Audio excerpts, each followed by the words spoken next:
I never thought I'd end up in a situation like this. If someone had told me a year ago that the man who would make me feel the deepest fear, confusion, and guilt would be my father-in-law, I would have laughed.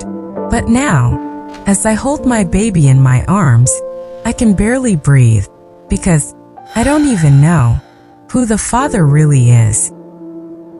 Mark, my husband, is a good man, but he's rarely home.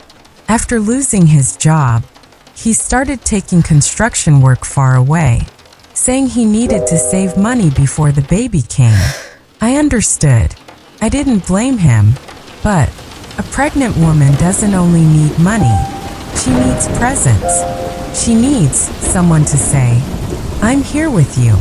David, my father-in-law, lived with us. He's calm, quiet, gentle. Every night he'd ask, "Did you eat something, Emily? Don't stay up too late, sweetheart." First, I saw him like a real father. But then, I started waiting for his footsteps in the hallway each night. I knew those feelings were wrong, but have you ever been so lonely that even a kind glance felt like warmth you couldn't resist? That night, the rain was pouring. My stomach hurt. Mark wasn't home. I called him. No answer.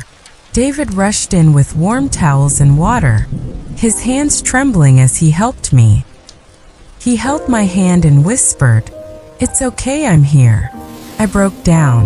I cried so hard, not just from pain, but from feeling seen. I hugged him, just seeking comfort. But in that embrace, something crossed the line. It's a kiss, a moment of silence. Then everything slipped away. Now. The next morning, I couldn't look at him. He couldn't look at me.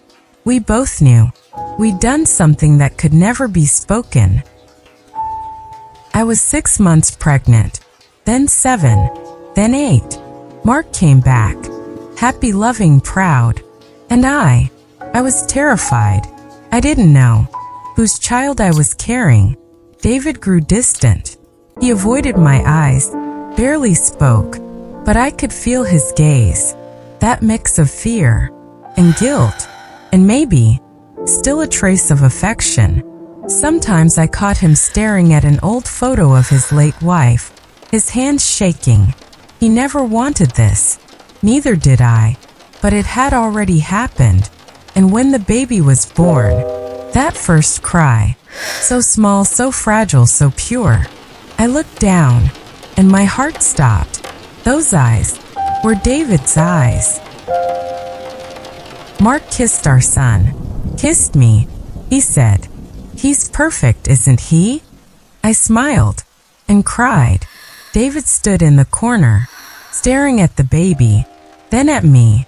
That look, I'll never forget it. It held doubt, fear, and recognition. From that day, the house grew heavy with silence.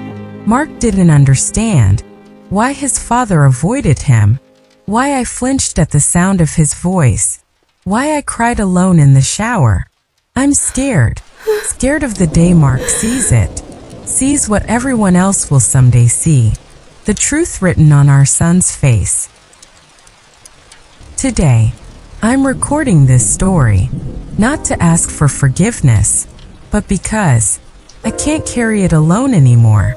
I love Mark, but somewhere deep inside, I also love David, not out of desire, but out of weakness, the kind that grows in loneliness, and that destroyed everything.